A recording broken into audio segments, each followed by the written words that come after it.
Hey, folks, this is Chris with reaction to the Springboks loss to the Wallabies in Townsville, Queensland, 1917, in a mistake-filled, error-filled game that nonetheless was entertaining to watch. It was down to the wire, but you can almost see this one slipping away. A couple comments here, and some people probably, I'll come in for some criticism of this, but a couple things I think are fair to say.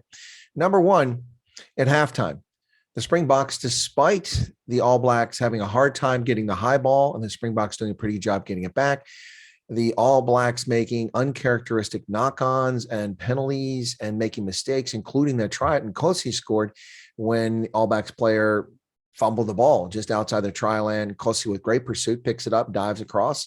Pollard misses a conversion, and those 2 points wound up being the difference in the game when the hooter went off, and it was 19-17. Those 2 points left a begging there. You really can't fault Pollard for that. There's other things to take issue with Pollard, but I'm not here to take issue with any particular players. I am here to take issue with a couple problems with this game.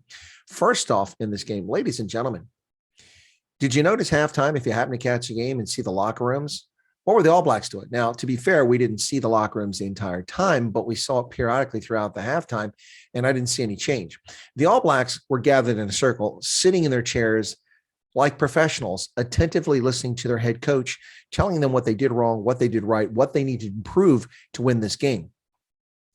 Contrast it with the Springboks, where some players had their jerseys off, others drinking, not any Springboks player talking to any other Springboks player.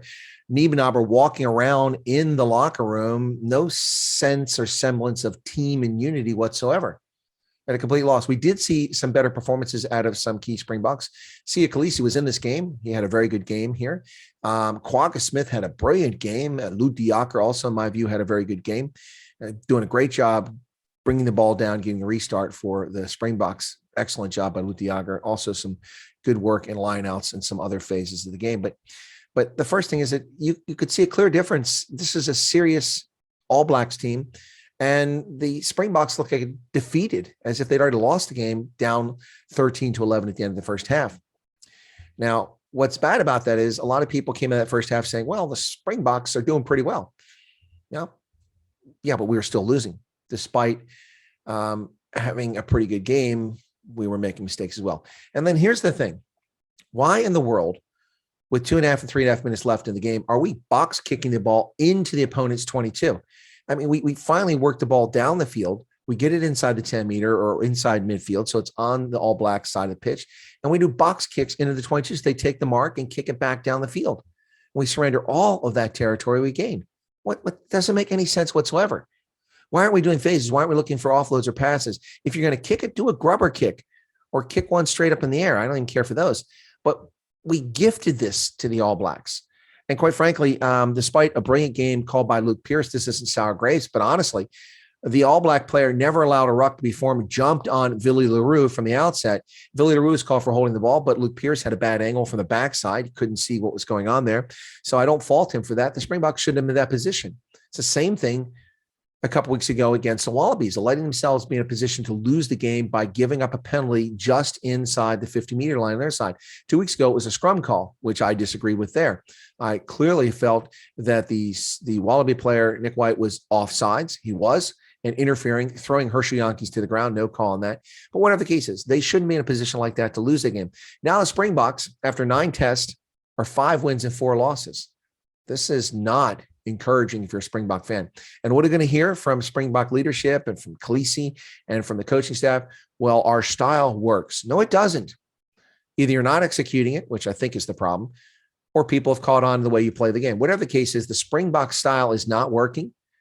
5-4. People are calling for the head of Jacques Nienaber, but the problem is far deeper than that. Why are players, where was Siya Kolisi? Where were the leaders in that locker room getting the Chargers excited, getting those players into the game, getting them motivated? There's almost no excitement from the Springboks team the entire day. After the game, I looked at a Damon De Allende completely dejected, and I think with good reason. The life was sapped out of the Walking Dead, as I've called the Springboks. Now, this comes from a beloved position, been a Springboks fan since 1983, ladies and gentlemen. Not angry, just very disappointed. The Walking Dead make their third consecutive week in a row. Starting in Gold Coast, it got worse in Brisbane, and now in Townsville, People are going to say, well, it's a moral victory. They finished a few points back. Moral victories don't count, folks. This is the historic 100 test. The Springboks lost the first test. They won the 50th test, and they could have won the 100th test, but once again, squandered it with bizarre decision-making late in the game. Now, the decision-making was questionable throughout the game. I mean, the gift of the All Blacks taking the mark over and over and over again. One has to just shake their head in that. But well-called game by Luke Pierce by and large. The All Blacks did what they had to do to win, and they're dangerous. This is why you never take your foot off the throat of the All Blacks. Hey, folks, thanks for tuning in to Rugby Ascendant segment here in Chris Wyatt Africa and the Rugby Ascendant channel. And this is my assessment of the Springboks' third consecutive loss, and we'll fall further down behind the All Blacks rankings after this game. Thanks a lot for supporting us. Give us a like, and feel free to leave a comment on the video. Also, become a subscriber. It costs nothing. Cost you nothing. Be sure to toggle the bell icon to get notified of all updates. Thanks a lot, folks. God bless. And in Townsville, Queensland, All Blacks 19, Springboks 17. Or should we say All Blacks 19, The Walking Dead 17. Rugby championship is over for the squad. Cheers, everybody.